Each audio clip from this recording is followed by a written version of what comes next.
E aí pessoal, tudo certo? Eu sou o Algures e no vídeo de hoje eu vou falar sobre política. Calma, eu explico.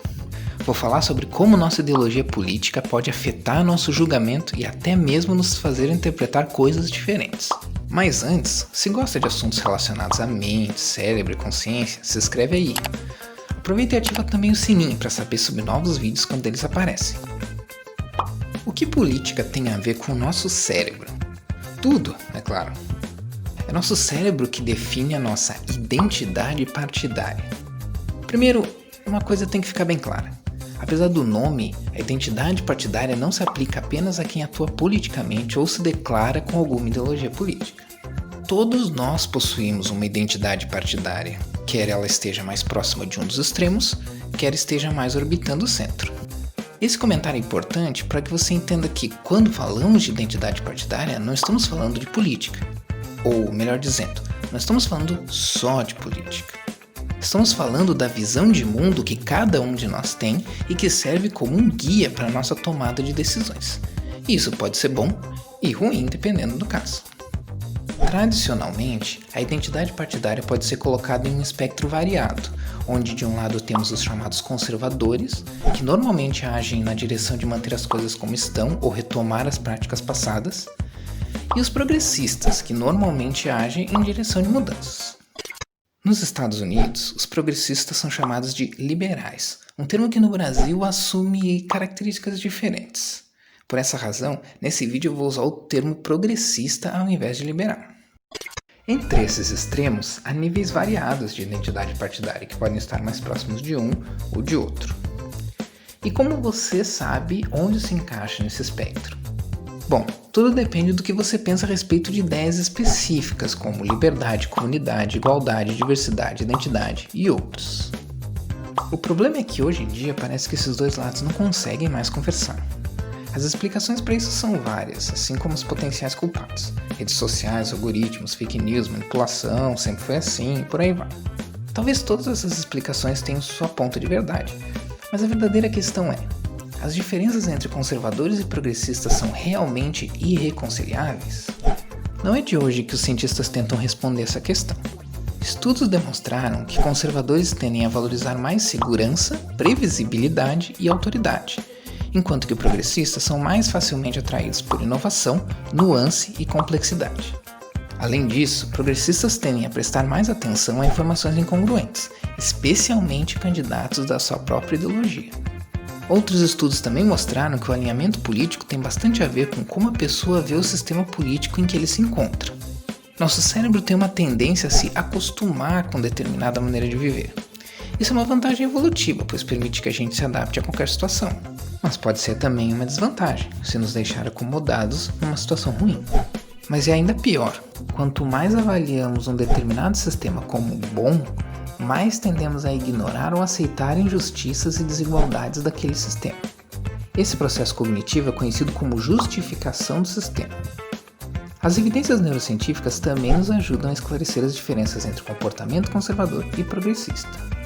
A dinâmica entre precisão de informação e identidade envolve o córtex orbitofrontal, que processa a validade de nossas crenças e está fortemente conectado à memória, função cognitiva e atenção.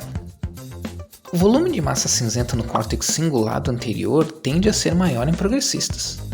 Essa área ajuda na detecção de erro e resolução de conflitos. Já nos conservadores, é a amígdala que tende a ter maior volume de massa cinzenta. A amígdala regula as emoções e avalia ameaças. Pode haver vários motivos para explicar o aumento ou diminuição de massa cinzenta. Aqui podemos presumir que maior volume de massa cinzenta indica maior atividade naquela área em particular.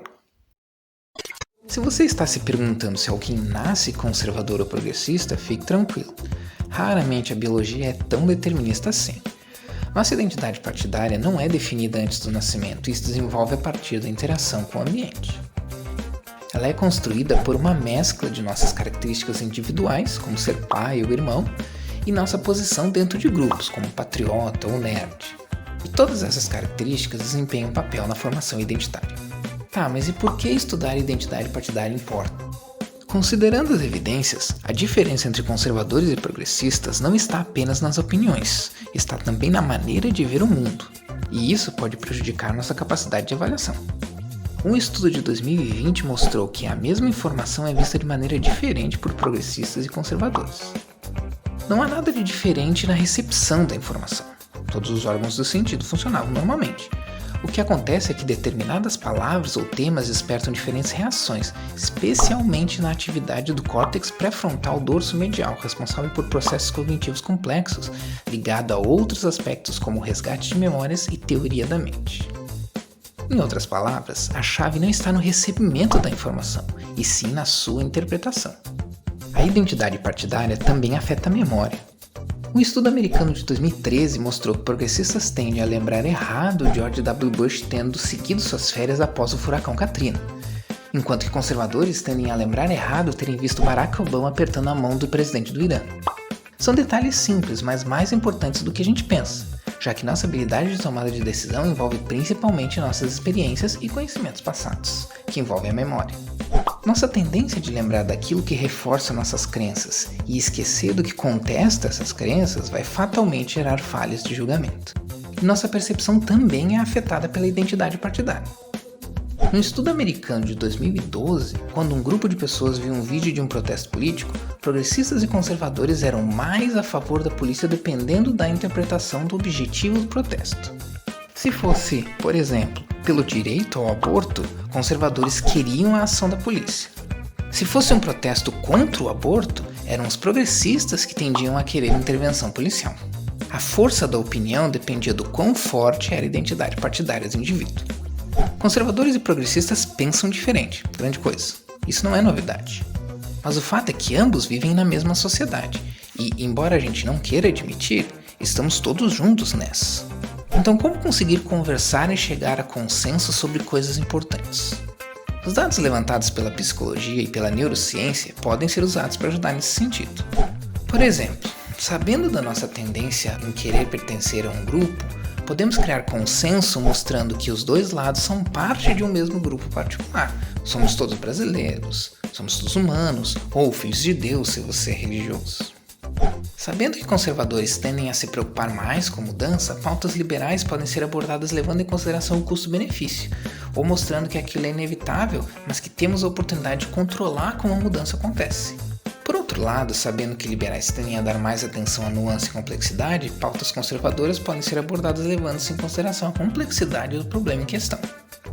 Praticar o ceticismo é também uma opção bem saudável. When you are studying any matter or considering any philosophy, ask yourself only what are the facts and what is the truth that the facts bear out. Never let yourself be diverted either by what you would wish to believe or by what you think could have beneficent social effects if it were believed. But look only and solely at what are the facts. Uma vez que entendemos as limitações do nosso cérebro, como nossa memória pode nos enganar, como tendemos a ignorar informações que discordem das nossas visões, etc., podemos ser mais vigilantes na hora de avaliar as informações que recebemos. Por último, mas não menos importante, um estudo feito em Harvard em 2020 descobriu que os participantes constantemente superestimavam o quão mal o outro grupo pensava deles, porque tendemos a lembrar mais do que falam negativamente da gente, ou do nosso grupo, o chamado viés da negatividade. Ou seja, a tendência é que o outro lado não nos vê tão mal assim quanto as redes sociais nos fazem parecer. Então, quem sabe abordar o outro lado é um pouco menos difícil do que a gente pensa. A principal conclusão que as diversas informações científicas sobre a identidade partidária nos trazem é que não vamos resolver nossas diferenças tentando provar que o meu lado está certo e o outro está errado, e sim tentando entender o outro lado e apelando para as coisas que eles consideram importantes. A verdade é que, por mais que a gente queira negar, é improvável que exista alguém 100% conservador ou 100% progressista. Podemos ter ideias progressistas na maior parte dos casos e ainda assim ter alguns assuntos específicos onde somos mais conservadores. Ou ser conservador na maior parte, mas querer que determinadas coisas mudem. Raramente a experiência humana é tão preto e branco quanto a gente gostaria que fosse. Então lembre-se sempre disso quando interagir com alguém que pensa diferente de você. Se você gostou do vídeo, curte aí e aproveite para conferir outros vídeos desse canal. Até a próxima!